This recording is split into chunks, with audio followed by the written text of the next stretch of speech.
found out I was banned from my sister's wedding by accident. Not from her. Not from my parents. From the florist, who called to confirm final payment details and casually mentioned the updated guest list. My name wasn't on it. At first, I thought it was a mistake. I had paid for everything.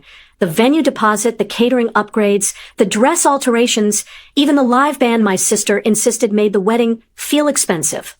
I was the invisible sponsor, the reliable one, the backup wallet everyone pretended not to notice. Hey, if you enjoy my content, please subscribe and hit the bell. Your support means everything and helps me keep creating. Thank you so much. When I asked my mother, she sighed the way she always did when I made things uncomfortable. She said it was simpler this way. My sister wanted a smaller ceremony. No drama. No distractions. Apparently, my presence counted as both. The word band wasn't used out loud, but it hung in the air, heavy and final.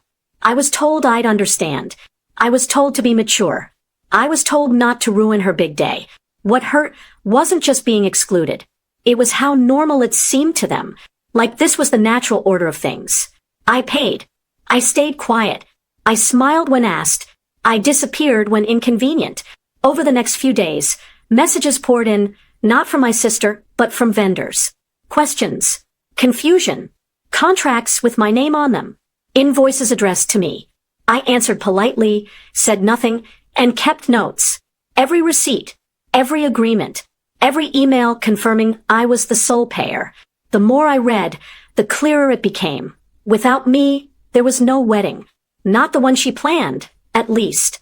The final straw came when my sister posted her seating chart preview online. Friends tagged each other. Cousins commented. My parents were front and center. I wasn't listed anywhere, not even at a back table. It was like I had never existed, except my money still had. That night, I sat alone with my laptop open, scrolling through confirmations and payment schedules. I realized something important then. I had spent years trying to earn a place I was never meant to have. This wedding wasn't about family. It was about image. And I was only useful as long as I stayed invisible. So I stopped being invisible. I didn't argue. I didn't announce anything. I simply made a decision, quiet, precise, and long overdue. And by the time the wedding week arrived, everyone would finally understand exactly who they had pushed aside. The next morning, I started making calls. Not angry calls. Calm ones. Professional. The kind that don't raise alarms until it's already too late to fix anything. First was the venue. I thanked them for their patience and told them there had been a change in circumstances. I asked them to pull up the contract. My name was the only one on it. No co-signer. No secondary contact. I asked very politely what their cancellation policy was if the payer withdrew. They explained it clearly. Painful, yes, but survivable, especially for someone who wasn't paying. Then catering. Same process. Same tone. Same quiet pause on the other end when they realized who I was. The woman remembered me instantly. She thanked me again for upgrading the menu. I told her she could downgrade it back. Or cancel entirely. I let her choose the option that protected her business. She sounded relieved. She also sounded confused. I didn't explain. The band was next. They were disappointed, but professional. The dress alterations after that. Then the decorator. Then the transportation service. One by one, confirmations turned into cancellations or reversions to the bare minimum package my sister had originally claimed she didn't want. I didn't touch the church booking. That one wasn't in my name. Everything else was. By midweek, my phone started buzzing. First from my mother. Missed calls. Then messages. Why are vendors calling us? There must be some mistake. Your sister is stressed. This isn't the time for games. I didn't respond. My sister finally called that night. She didn't start with hello. She started with accusation. She asked what I thought I was doing. She said I was sabotaging her wedding. She said I was jealous. She said I was proving exactly why she hadn't wanted me there. I listened. I always listened. When she finished, I told her calmly that I hadn't sabotaged anything. I had simply stopped paying for an event I was not allowed to attend. I reminded her that she had asked for no distractions. I told her I was honoring that request.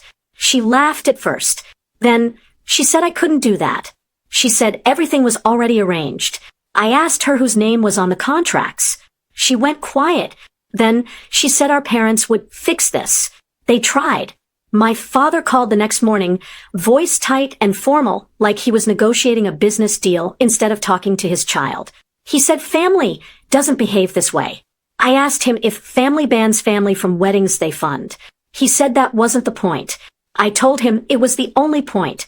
My mother cried. Real tears or practiced ones, I couldn't tell anymore. She said my sister was humiliated, that relatives were asking questions, that people were starting to notice changes. I told her she should explain the truth. She said the truth would make us look bad. I said the truth already existed. I was just no longer hiding it. 2 days before the wedding, the cracks were impossible to ignore. The venue confirmed a smaller hall. The menu was reduced. The band canceled, replaced by a playlist. Decorations were minimal. Transportation was pending. Guests started messaging me directly. Some confused. Some curious. A few quietly supportive. I answered honestly, but briefly. I was uninvited. I withdrew my sponsorship. That sentence traveled faster than any rumor my sister had ever spread about me. By the eve of the wedding, my sister showed up at my door. She looked exhausted. Makeup half done. Eyes red. She didn't yell this time. She begged. She said we could talk. She said I could come, sit quietly, no scenes. She said she'd add my name back if I just fixed things.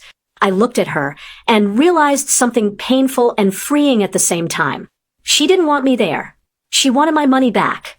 I told her no. Not cruelly. Not loudly. Just no. I said I hoped her wedding was everything she wanted. I said I truly meant that. Then I closed the door. That night, I slept better than I had in years. Because for the first time, I wasn't paying to be erased. The wedding happened without me. I didn't see it in person. I saw it in fragments. A cousin's shaky video. A blurry photo someone deleted 5 minutes later.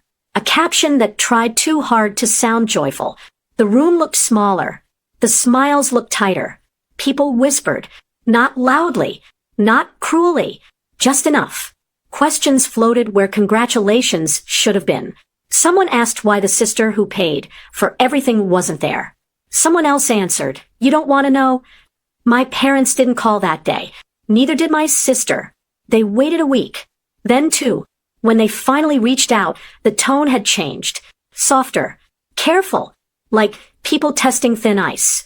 My mother said we should put everything behind us. My father said I'd made my point. My sister sent a message that started with, "I'm sorry if you felt hurt," and ended with a request to move forward. I didn't reply, because something had shifted and they felt it. They no longer decided my place at the table. They no longer controlled the story. They no longer benefited from my silence. I hadn't ruined a wedding.